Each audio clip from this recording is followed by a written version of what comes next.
Hello YouTube, today I'm going to adjust the valves on the M535i. Aside from that, I'm also going to clean up some of the electrical system. There's like aftermarket anti-theft horns and all sorts of stray wires running certain places. So today I'm going to see if I can clean up some of that and start sorting out the electrical problems that this car does have. So let's get started.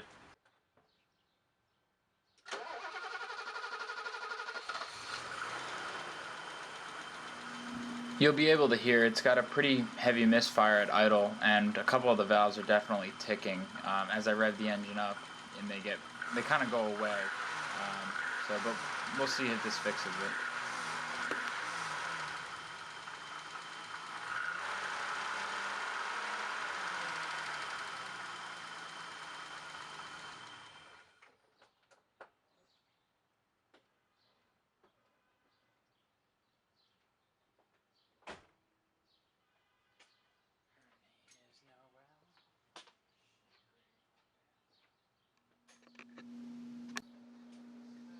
First, to get to the valves, the whole intake box and intake tubes had to come out. The valve cover had to come off, as well as there's a support bracket that holds the valve cover down to the intake manifold, and that also holds some of the wires for, I believe, the crank position sensor and one of the wires for the idle control valve, I believe. This is the M30 engine.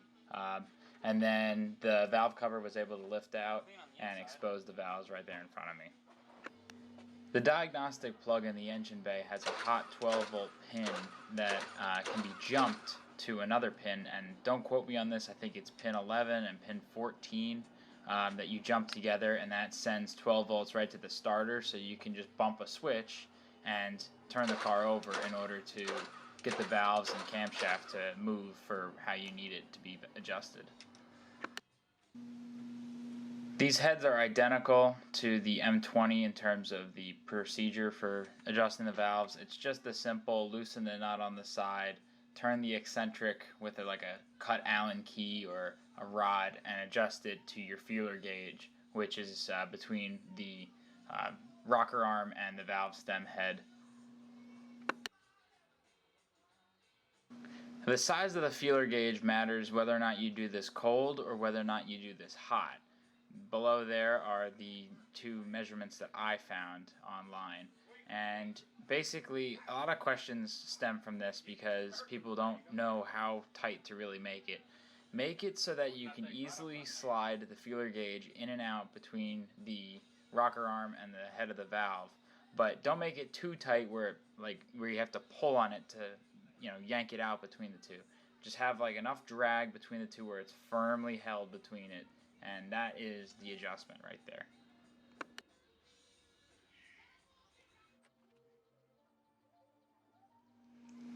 Then I went down the line, and I never really went in any specific order.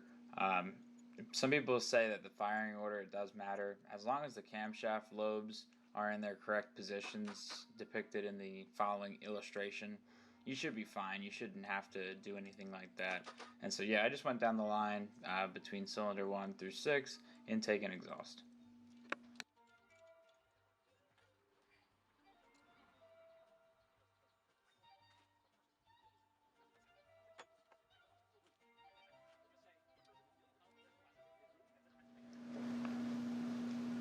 Then I put on a brand new valve cover gasket, shout out to Victor Rains, and then buttoned up everything else. Put the valve cover on, then all the intake assembly, the support brackets, and everything else.